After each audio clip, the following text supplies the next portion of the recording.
Mega growth centers have been planned, including the Rajasthan Petrol Zone, close to the upcoming $9 billion refinery and petrochemical complex. Along DMIC and right next to the saturated industrial zones of National Capital Region. The sands of Rajasthan hold the richest treasures of diverse mineral resources.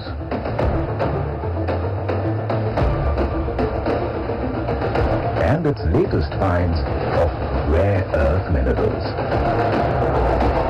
Today, Rajasthan is the front runner in powering the Prime Minister's vision of fostering a sustainable planet.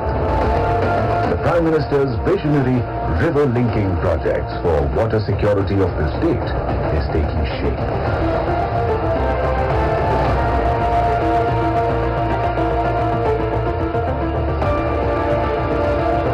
And shaping a new future for households, farmlands, and industries.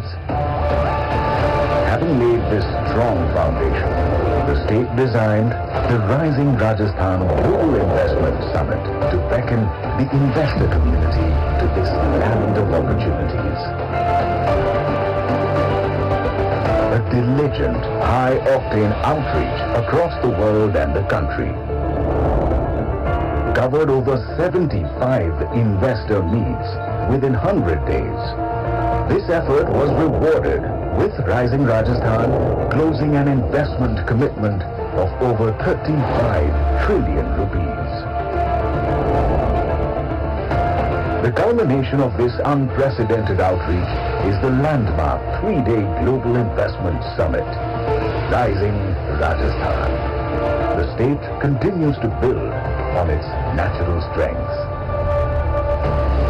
This is Rising Rajasthan, rising in the eyes of young startup entrepreneurs, eager to script the future. In the smile of the farmer, whose land now yields golden harvest and green power. In the promise of good health in far-off villages. In the living standards of enterprising rural women. In the skilled hands of empowered youth. And in the unstoppable energy of the land whose time has come to shine.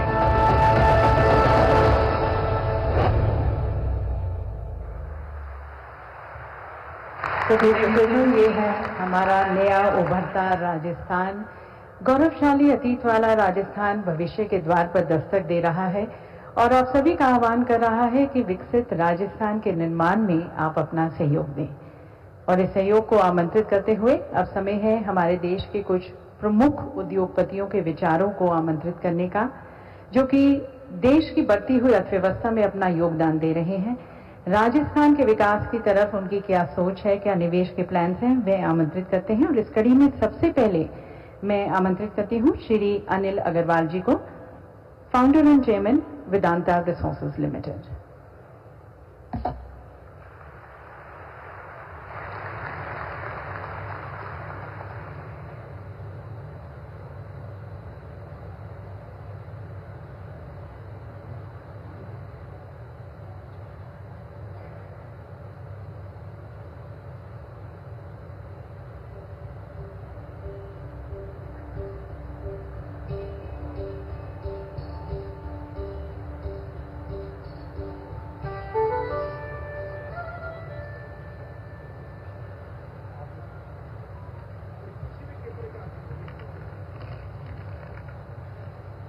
Ram Ram साहब, खंबागढ़ी।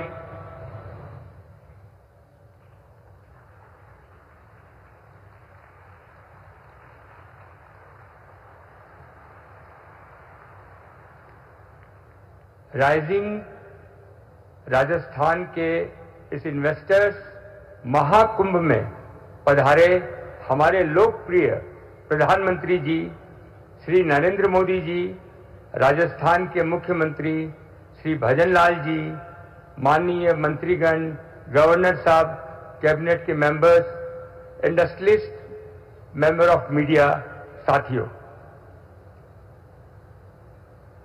माननीय प्रधानमंत्री जी की visionary होने की एक बात मेरे ध्यान में आ रही है। उनकी लीडरशिप में अहमदाबाद म्युनिसिपल कॉरपोरेशन में जीत हासिल की। जीत के बाद उन्होंने टैक्स में कटौती की बात की। सब लोग आश्चर्य हो गए। इस स्टेप का फायदा ये हुआ, छोटे टैक्स पेयर्स जो टैक्स नहीं देते थे वो भी टैक्स देने लगे। म्युनिसिपल कॉरपोरेशन की आमदनी कई गुना बढ़ गई। लाल फीताशाही को खत्म करने की तरफ उन्होंने स्टेप उठाए हैं। राजस्थान इंडिया का एक स्वीट स्पॉट है। धरती के ऊपर खेती समृद्धि लाती है। बिलो द ग्राउंड फार्मिंग और सस्टेनेबल एक्सप्लोरेशन इस ग्रोथ को कई गुना बढ़ा सकती है। प्रैक्टिकल तौर पे मैं जियोलॉजिस्ट हूं। मुख्यमंत्री जी अभी लंदन गए थे। वहां के जियोलॉजिस्ट ने सैटेलाइट के माध्यम से राजस्थान की नेचुरल रिसोर्स की दिखाई। नेचुरल रिसोर्सेज में कितना पोटेंशियल है राजस्थान में उन्हें दर्शाया। दुनिया के सभी सफल देश बिलो द ग्राउंड रिसोर्सेज के कारण ही डेवलप हुए हैं।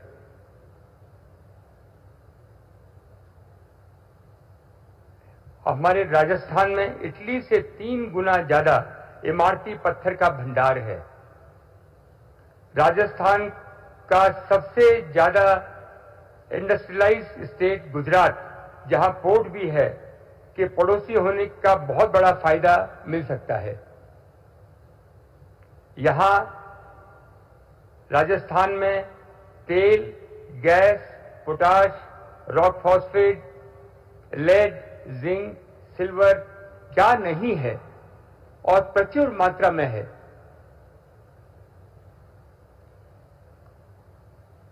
मुझे गर्व है हिंदुस्तान जिंक केन हमने अभी तक 1 लाख करोड़ का इन्वेस्टमेंट किया है। 1 लाख लोगों को एम्प्लॉयमेंट प्रदान किया है। 5000 कंपनियों को उससे लाभान्वित हुई है और उनका काम चल रहा है। हम नेशनल एक्सचेकर टैक्स के माध्यम से हर साल 50,000 करोड़ रुपया हमारा अनुदान रहा है, कंट्रीब्यूशन रहा है। उसमें 10,000 करोड़ हर साल राजस्थान गवर्नमेंट को जाता है।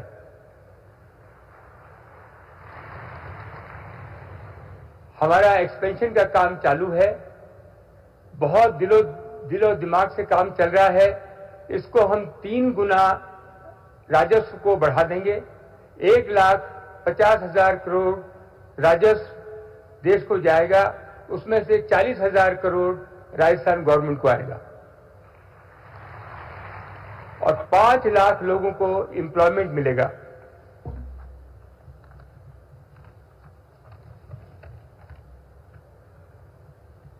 हमने non for profit industrial park की स्थापना की है, जिसमें कि raw material zinc, lead, silver, हम ही सिल्वर राजस्थान में बनाते हैं, हमने इजाद की है और 2,500 टन सिल्वर बनाएंगे।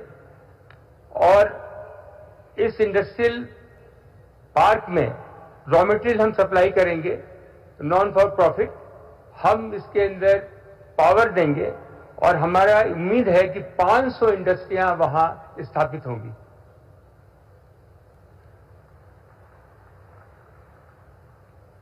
इसके अलावा हमने राजस्थान में पहल करके बच्चों और महिलाओं के लिए 3,400 नंद घर की स्थापना की है। हिंदुस्तान में पूरे 6,600 नंद घर चल रहे हैं। उसमें 5 लाख बच्चे और महिलाएं शिक्षित हो रही हैं और आगे बढ़ रही हैं। जब चीफ मिनिस्टर साहब से मैं मिला उन्होंने मेरे से कहा कि मेरी इच्छा है कि 25,000 नंद घर बनने चाहिए। मैंने उनसे वादा किया है 2 साल के अंदर हम 25,000 नंद घर बनाएंगे। मैं भरतपुर राजस्थान में पैदा हुआ। उसके बाद बचपन और जवानी मैंने बिहार में गुजारी।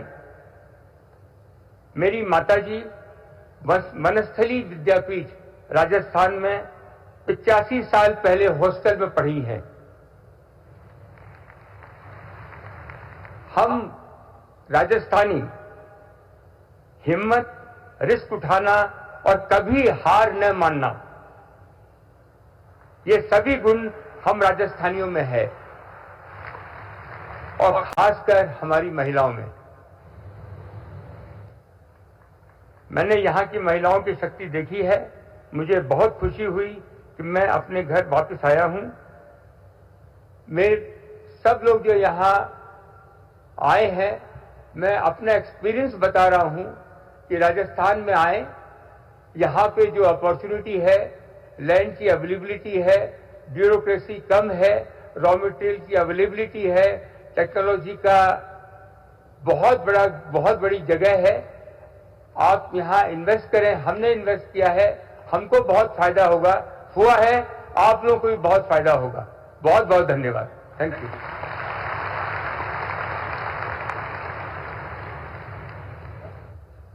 बहुत बहुत धन्यवाद सर, अपने अनुभवों को हमारे साथ यहाँ पर साझा कर सभी को निवेश करने के लिए प्रोत्साहित करने के लिए। और अब आमंत्रित हैं Shri Karan Adani ji, managing director, Adani cements, ports and SEZ।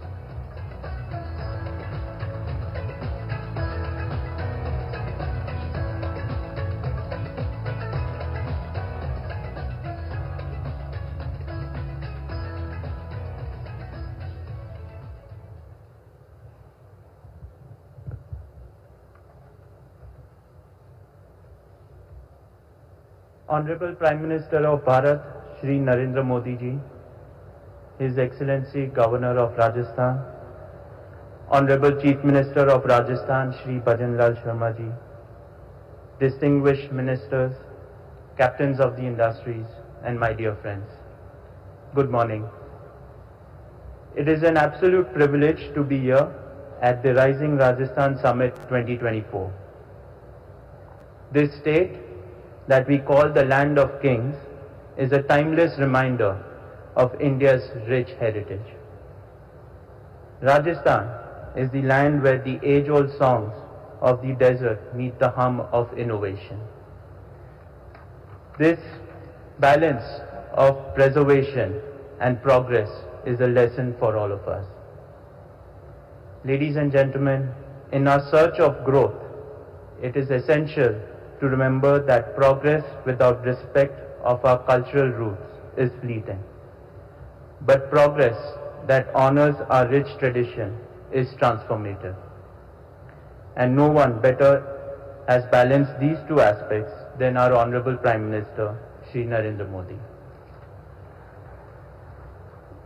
Sir, India stands in the middle of a transformative decade, one unlike any in our history. And the world acknowledges that you have been the force behind this extraordinary change. The power of this transformation is not just in sentiment. It is evident in the numbers, the vision, and the outcomes. When you assumed office in 2014, India had a GDP of 1.85 trillion, built over 66 years of independence. In the past decade, under your leadership, that number has more than doubled. When you assumed leadership in 2014, India had invested $6 trillion in its economy over its entire history since our freedom in 1947. In just 10 years, under your vision, India has already mobilized and invested $8 trillion. When you assumed leadership in 2014, the Nifty stood at 8,000. Today, it stands at an astounding 23